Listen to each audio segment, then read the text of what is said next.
जी हाँ दोस्तों, welcome to my YouTube channel. Bihar police के लाइव प्रैक्टिस सेट में आप सभी का स्वागत है।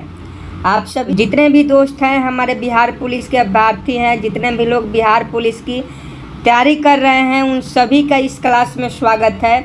और पढ़ेंगे वही जो एग्ज़ाम में छपेगा। और आपको बता दें कि सभी क्वेश्चन जो है बिहार पुलिस के सिलेबस के अकॉर्डिंग कराया जाएगा, ताकि एग्ज़ाम में किसी भी प्रकार का दिक्कत नहीं हो। और सभी क्वेश्चन जो है जो पढ़े हैं वही आपको एग्ज़ाम में देखने को मिले। तो आप सभी जीरो से एडवांस लेवल तक अगर आप तैयारी करना चाहते हैं, जीरो से एडवांस लेवल तक, तो आप सभी डेली हमारे साथ 10 बजे जुड़िएगा, क्योंकि इसमें बीपीएससी पीटी से लेकर बिहार दरोगा पीटी तक के क्वेश्चन को करवाएंगे। क्योंकि सीएसबीसी जो है कब सिलेबस चेंज कर देता है, कोई इसका अता पता नहीं रहता है। तो हम सभी पहले से ही तैयार रहेंगे, ताकि किसी भी प्रकार से क्वेश्चन पूछा जाए हम उसका सही जवाब दे पाए। देखिए, आज का पहला क्वेश्चन है कि किस युद्ध को जीतने के पश्चात शेर शाह ने दिल्ली में अफगान सत्ता की स्थापना की थी। 1 नंबर प्रश्न का सही जवाब बताएं। हर प्रश्न के लिए 5 सेकंड का समय दिया गया है, तो 5 सेकंड के अंदर आपको सही जवाब बताना है। अगर आप चौसा का युद्ध बता रहे हैं तो आपका बिल्कुल राइट आंसर है। किस युद्ध को जीतने के पश्चात शेर शाह ने दिल्ली में अफगान सत्ता की स्थापना की थी, तो चौसा का युद्ध। शेर शाह सूरी ने चौसा के युद्ध जीतने के बाद दिल्ली में जो है अफगान सत्ता की स्थापना की थी, तो चौसा का युद्ध आपका बिल्कुल राइट आंसर हो जाएगा। आप हमें कमेंट बॉक्स में बताइए कि चौसा का युद्ध कब लड़ा गया था। चौसा का युद्ध कब लड़ा गया था। अगला क्वेश्चन देखिए कि सार्क मानव संसाधन विकास केंद्र कहाँ स्थित है। सार्क मानव संसाधन विकास केंद्र कहाँ स्थित है, कमेंट बॉक्स में जल्दी से छाप दीजिए। 2 नंबर प्रश्न बहुत महत्वपूर्ण है कि सार्क मानव संसाधन विकास केंद्र कहाँ स्थित है। 2 का अगर आप ऑप्शन बी इस्लामाबाद बता रहे हैं तो आपका बिल्कुल करेक्ट हो जाएगा। सार्क मानव संसाधन विकास केंद्र जो है इस्लामाबाद में स्थित है, तो 2 का ऑप्शन बी बिल्कुल करेक्ट हो जाएगा। नेक्स्ट प्रश्न का सही जवाब बताएं। राज्य स्तर पर बैट किस कर के स्थान पर लागू है। ये क्वेश्चन याद रखिएगा, बहुत महत्वपूर्ण है कि राज्य स्तर पर बैट किस कर के स्थान पर लागू है। 3 नंबर प्रश्न का सही जवाब बताएं। 3 का अगर आप बिक्री कर बता रहे हैं तो आपका बिल्कुल करेक्ट हो जाएगा। राज्य स्तर पर बैट जो है वह बिक्री कर के स्थान पर लागू है, तो इसका सही जवाब ऑप्शन सी बिक्री कर हो जाएगा। अगला क्वेश्चन 4 नंबर देखिए, सफलतापूर्वक बैट को सर्वप्रथम लागू करने वाला देश कौन है। फटाफट 4 नंबर प्रश्न का सही जवाब कमेंट बॉक्स में छाप दीजिए कि सफलतापूर्वक बैट को सर्वप्रथम लागू करने वाला देश कौन है। 4 नंबर प्रश्न बहुत ज़्यादा इम्पोर्टेंट है। अगर आप फ्रांस बता रहे हैं तो आपका बिल्कुल राइट आंसर है। सफलतापूर्वक बैट को सर्वप्रथम लागू करने वाला देश फ्रांस है, तो फ्रांस आपका बिल्कुल राइट आंसर हो जाएगा। अगला क्वेश्चन देखिए कि ज्वाला गट्टा किस खेल के प्रसिद्ध खिलाड़ी हैं। ज्वाला गट्टा किस खेल के प्रसिद्ध खिलाड़ी हैं। 5 नंबर प्रश्न का सही जवाब बताएं। सभी क्वेश्चन बिहार पुलिस के लिए बहुत ही महत्वपूर्ण है, तो अगर आप बिहार पुलिस की जीरो से एडवांस लेवल तक की तैयारी करना चाहते हैं तो आप इस चैनल को सब्सक्राइब कर डेली 10 बजे ज़रूर जुड़िएगा। तो फटाफट बताइए कि ज्वाला गट्टा किस खेल के प्रसिद्ध खिलाड़ी हैं। 5 का अगर आप ऑप्शन है बैडमिंटन बता रहे हैं तो आपका बिल्कुल राइट आंसर है। अगला क्वेश्चन पूछा गया था बिहार मद्य निषेध के एग्जाम में, man of blood and iron के नाम से किसे जाना जाता है। फटाफट 6 का सही जवाब बताएं। Man of blood and iron, man of blood and iron के नाम से किसे जाना जाता है। फटाफट सही जवाब बताएं। रक्त और लौह की नीति जो था वो आपने सुना ही होगा, हिस्ट्री में पढ़ना है, और यह हिस्ट्री का ही क्वेश्चन है कि man of blood and iron के नाम से किसे जाना जाता है, तो यह बिस्मार्क को जाना जाता है। अगर आप ऑप्शन बी बता रहे हैं 6 नंबर प्रश्न का, तो आपका बिल्कुल राइट आंसर है man of blood and iron के नाम से बिस्मार्क को जाना जाता है। अगला क्वेश्चन 7 नंबर है, क्षमावानी किस धर्म का त्यौहार है? फटाफट 7 नंबर प्रश्न का सही जवाब बताएं। अगर आप ऑप्शन ए जैन धर्म बता रहे हैं तो आपका बिल्कुल राइट आंसर है क्षमावानी जो है वह आपका जैन धर्म का त्यौहार होता है, तो इसका सही जवाब ऑप्शन ए हो जाएगा। अगला क्वेश्चन साइंस का है कि रीढ़ में कितनी हड्डियां होती है? रीढ़ में कितनी हड्डियां होती है? 8 नंबर प्रश्न का राइट आंसर बताइए कि रीढ़ में कितनी हड्डियां होती है। अगर 33 यानी 33 बता रहे हैं तो आपका बिल्कुल करेक्ट हो जाएगा। रीढ़ में कितनी हड्डियां होती है? तो 33 हड्डियां पाई जाती है। 8 का ऑप्शन सी आपका बिल्कुल करेक्ट है। अगला क्वेश्चन साइंस का है कि पौधे जो नमक युक्त मिट्टी में उगते हैं उसे क्या कहा जाता है? पौधे जो नमक युक्त मिट्टी में उगते हैं उसे क्या कहा जाता है? कमेंट बॉक्स में फटाफट छाप दीजिए कि उसे क्या कहेंगे जो पौधे नमक युक्त मिट्टी में उगते हैं। तो देखिए जो पौधे नमक युक्त मिट्टी में जो उगते हैं उनका उसे हम लोग हेलोफाइटा के नाम से जानते हैं, तो हेलोफाइट आपका बिल्कुल राइट आंसर हो जाएगा। जो पौधे नमक युक्त मिट्टी में उगते हैं उसे हेलोफाइटा कहा जाता है। 9 का अगर आप ऑप्शन बी बता रहे हैं तो आपका बिल्कुल सही जवाब है। अगला क्वेश्चन 10 नंबर है, लीवर के अध्ययन को क्या कहा जाता है? कमेंट बॉक्स में फटाफट छाप दीजिए कि लीवर के अध्ययन को क्या कहा जाता है। फटाफट कमेंट बॉक्स में छाप दीजिए लीवर के अध्ययन को क्या कहा जाता है। लीवर के अध्ययन को जो है हेप्टोलॉजी कहा जाता है। हेप्टोलॉजी आपका ऑप्शन सी में है और यह बिल्कुल राइट आंसर है। लीवर के अध्ययन को हेप्टोलॉजी कहा जाता है। अगला प्रश्न देखिए कि विश्व बैंक यानी वर्ल्ड बैंक का पहला महानिदेशक कौन था? फटाफट कमेंट बॉक्स में बताएं वर्ल्ड बैंक जो है उसका पहला महानिदेशक कौन था? वर्ल्ड बैंक का हेडक्वार्टर पहले बताइए। वर्ल्ड बैंक का मुख्यालय कहाँ है? विश्व बैंक का मुख्यालय कहाँ है? कमेंट बॉक्स में छाप दीजिए। मनीला नहीं होगा दोस्तों, मनीला नहीं होगा। मनीला जितने भी दोस्त बता रहे हैं उनका गलत है। विश्व बैंक का मुख्यालय कहाँ है? कमेंट बॉक्स में छापिए। और विश्व बैंक का पहला महानिदेशक कौन था?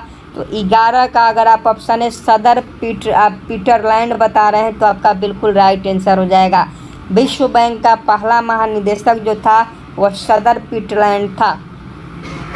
अगला क्वेश्चन 12 नंबर देखिए कि होल्कर ने किस वर्ष अंग्रेजों से मंदसौर की संधि की थी?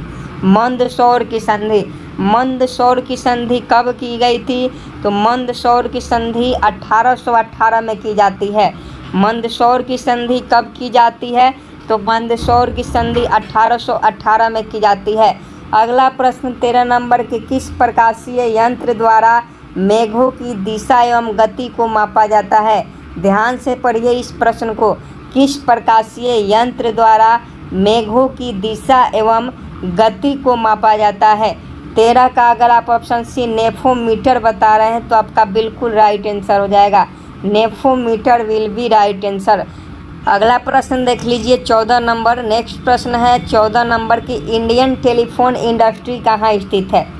Indian telephone industry, Indian telephone industry कहाँ स्थित है? यह आपका बेंगलुरु में स्थित है, तो ऑप्शन ए बिल्कुल राइट आंसर हो जाएगा। अगला क्वेश्चन पूछा जाता है कि राष्ट्रीय मानव अधिकार आयोग का गठन किस वर्ष किया गया था? याद रखिएगा छपने वाला प्रश्न है कि राष्ट्रीय मानव अधिकार आयोग का गठन किस वर्ष किया गया था? 15 नंबर प्रश्न का सही जवाब बताएं। अगर आप 1953 बता रहे हैं तो आपका बिल्कुल करेक्ट है। राष्ट्रीय मानव अधिकार आयोग का गठन 1993 में किया गया था, तो ऑप्शन बी 1993 आपका बिल्कुल करेक्ट हो जाएगा। अगला प्रश्न देखिए 16 नंबर कि उच्च न्यायालय के अधिकार क्षेत्र को बढ़ाने या घटाने का अधिकार किसको प्राप्त है? 16 नंबर प्रश्न का सही जवाब बताएं कि हाई कोर्ट के जो अधिकार होते हैं अधिकार क्षेत्र होता है उसको बढ़ाने और घटाने का जो अधिकार है वो किसको प्राप्त है? तो देखिए इसका क्षेत्र जो होता है यह संसद के सहमति से बढ़ाया या घटाया जा सकता है। तो संसद इसका बिल्कुल राइट आंसर हो जाएगा। अगला देखिए बीमा क्षेत्र का विनियमन कौन करता है? देखिए इकोनॉमिक्स का क्वेश्चन है, सभी क्वेश्चन मिक्स हैं तो आपके लिए बहुत ही इंपॉर्टेंट है। डेली 10 बजे जुड़िए हमारे साथ। तो 17 का फटाफट सही जवाब बताएं कि बीमा क्षेत्र का नियमन कौन करता है? 17 का अगर आप ऑप्शन सी IRDA बता रहे हैं, IRDA, तो आपका बिल्कुल राइट आंसर हो जाएगा। अगला क्वेश्चन देख लीजिए कि श्वेत कोयला किसे कहा जाता है? क्वेश्चन बहुत ज़्यादा इम्पोर्टेंट है। मद्य निषेध के एग्जाम में ऑलरेडी ये क्वेश्चन पूछा जा चुका है कि श्वेत कोयला किसे कहा जाता है। देखिए श्वेत कोयला किसे कहा जाता है? तो श्वेत कोयला जो है कपास को कहा जाता है। कपास को श्वेत कोयला के नाम से जाना जाता है। इसका सही जवाब कपास हो जाएगा। श्वेत कोयला किसे कहा जाता है? तो कपास कहा जाता है। इसका सही जवाब ऑप्शन बी हो जाएगा। कपास की खेती काली मिट्टी में होती है, याद रखिएगा। कपास की खेती किस मिट्टी में की जाती है? काली मिट्टी में की जाती है। अगला क्वेश्चन देखिए, दिल्ली हाई कोर्ट की पहली महिला मुख्य न्यायाधीश कौन बनी? फटाफट कमेंट बॉक्स में बताएं कि दिल्ली हाई कोर्ट की पहली महिला मुख्य न्यायाधीश कौन बनी? फटाफट कमेंट बॉक्स में छाप दीजिए, दिल्ली हाई कोर्ट की पहली महिला मुख्य न्यायाधीश कौन बनी? 19 का अगर आप ऑप्शन सी गुरला रोहिणी बता रहे हैं तो आपका बिल्कुल करेक्ट है। अगला क्वेश्चन देखिए कि कथा सरित सागर पुस्तक का रचयिता कौन है? बहुत ज़्यादा इम्पोर्टेंट है कि कथा सरित सागर पुस्तक के रचयिता कौन है? 20 नंबर प्रश्न का सही जवाब बताएं। अगर आप सोमदेव बता रहे हैं तो आपका बिल्कुल करेक्ट हो जाएगा। कथा सरित सागर पुस्तक के रचयिता सोमदेव हैं। ऑप्शन डी बिल्कुल करेक्ट हो जाएगा। अगला क्वेश्चन साइंस का है कि पर्यावरण के अध्ययन को क्या कहा जाता है? 21 नंबर प्रश्न का सही जवाब बताएं। पर्यावरण के अध्ययन को क्या कहा जाता है? तो पर्यावरण के अध्ययन को इकोलॉजी कहा जाता है। तो इकोलॉजी आपका बिल्कुल करेक्ट हो जाएगा। पर्यावरण के अध्ययन को क्या कहा जाता है? इकोलॉजी कहा जाता है। 21 का ऑप्शन सी बिल्कुल करेक्ट हो जाएगा। अगला क्वेश्चन देखिए 22 नंबर कि पैन नंबर देने की संतुष्टि किस समिति ने की थी? 22 नंबर क्वेश्चन का सही जवाब बताएं कि पैन नंबर देने की संतुष्टि किस समिति ने की थी? तो देखिए इसका सही जवाब महावीर त्यागी समिति हो जाएगा। महावीर त्यागी समिति ने पैन नंबर देने की संतुष्टि पेश की थी। तो ऑप्शन डी बिल्कुल करेक्ट हो जाएगा। अगला क्वेश्चन देखिए आसियान दिवस किस तिथि को मनाया जाता है? फटाफट कमेंट बॉक्स में छाप दीजिए, आसियान दिवस किस तिथि को मनाया जाता है? 23 का अगर आप ऑप्शन बी 8 अगस्त बता रहे हैं तो आपका बिल्कुल राइट आंसर है। अगला क्वेश्चन है ओजोन का रासायनिक सूत्र क्या होता है? बिहार मद्य निषेध के एग्जाम में पूछा गया प्रश्न है। ये क्वेश्चन पूछा गया था कि ओजोन का रासायनिक सूत्र क्या है। तो आप ही लोग कमेंट बॉक्स में फटाफट कमेंट कर दीजिए। अगर आप O3 बता रहे हैं तो आपका बिल्कुल करेक्ट है, यह ऑलरेडी क्वेश्चन पूछा गया है। अगला क्वेश्चन देखिए सल्तनत काल में सदका क्या था? सल्तनत काल से प्रश्न है कि सल्तनत काल में सदका क्या था? तो देखिए सल्तनत काल में जो सदका होता था वो धार्मिक कर होता था। धार्मिक टैक्स जो था उसको सदका के नाम से जाना जाता था। तो इसका सही जवाब ऑप्शन ए हो जाएगा। सन्यासी विद्रोह कहाँ पर हुआ था? ये भी क्वेश्चन बहुत ज़्यादा इम्पोर्टेंट है। आप सभी अभ्यर्थी कमेंट बॉक्स में छाप दीजिए कि सन्यासी विद्रोह कहाँ पर हुआ था। सन्यासी विद्रोह आपका बंगाल से शुरू हुआ था। बंगाल आपका बिल्कुल करेक्ट हो जाएगा। अगला क्वेश्चन देखिए कि अखिल भारतीय किसान सभा के प्रथम अध्यक्ष कौन थे? अखिल भारतीय किसान सभा के प्रथम अध्यक्ष कौन थे? क्वेश्चन पूछा जाता है कि अखिल भारतीय किसान सभा के प्रथम अध्यक्ष कौन थे? तो अगर आप स्वामी सहजानंद बता रहे हैं तो आपका बिल्कुल करेक्ट हो जाएगा। स्वामी शाहजानंद जो थे वह अखिल भारतीय किसान सभा के प्रथम अध्यक्ष थे। तो ऑप्शन ए बिल्कुल करेक्ट हो जाएगा। अगला प्रश्न 28 नंबर देख लीजिए, कोचीन का जुड़वा नगर कौन सा है। 28 नंबर प्रश्न का सही जवाब बताएं कि कोचीन का जुड़वा नगर कौन सा है। तो यह एर्नाकुलम आपका बिल्कुल राइट आंसर हो जाएगा। अगला प्रश्न देखिए कि यूरोपीय संसद का प्रथम संसदीय चुनाव किस वर्ष हुआ था। कमेंट बॉक्स में जल्दी से छाप दीजिए। पॉलिटी से संबंधित क्वेश्चन है, वर्ल्ड पॉलिटी से संबंधित। तो यूरोपीय संसद का प्रथम संसदीय चुनाव किस वर्ष किया गया था। तो 1979 में हुआ था। 1979 में यूरोपीय संसद का प्रथम चुनाव हुआ था। अगला क्वेश्चन देखिए कि सार्क कृषि केंद्र कहाँ स्थापित किया गया है। ये क्वेश्चन अभी आपको बताए हैं, लेकिन यहाँ सार्क कृषि केंद्र है तो ये ढाका में है। वही सार्क कृषि विकास केंद्र पूछा जाता तो वो इस्लामाबाद हो जाता। अगला क्वेश्चन देखिए कि चौक का रासायनिक नाम क्या है।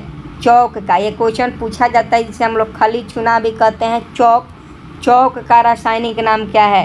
तो चौक का रासायनिक नाम कैल्शियम कार्बोनेट होता है। कैल्शियम कार्बोनेट CaCO3 को कैल्शियम कार्बोनेट कहा जाता है।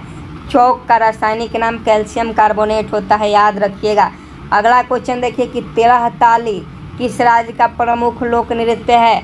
लोक नृत्य से संबंधित एक न एक क्वेश्चन जरूर पूछा जाएगा, तो याद रखिएगा कि 13 ताली किस राज्य का प्रमुख लोक नृत्य है। तो 13 ताली यह राजस्थान का हो जाएगा। राजस्थान इसका बिल्कुल सही जवाब है। अगला प्रश्न 33 नंबर देखिए कि विश्व साक्षरता दिवस किस तिथि को मनाया जाता है।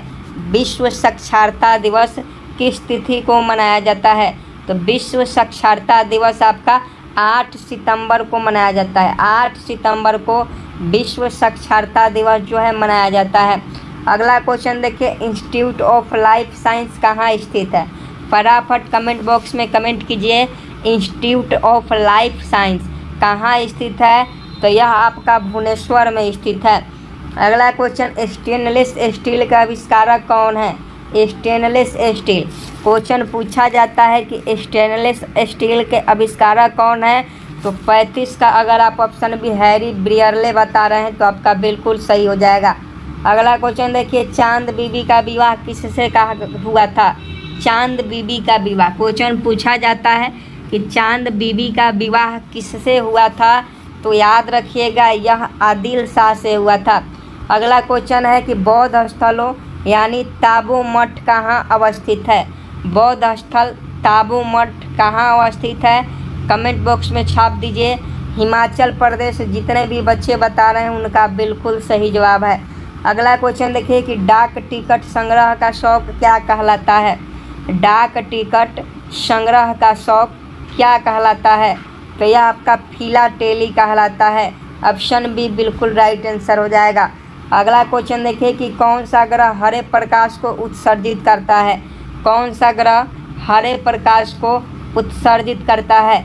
वरुण यानी नेपच्यून करता है। तो वरुण आपका बिल्कुल करेक्ट हो जाएगा।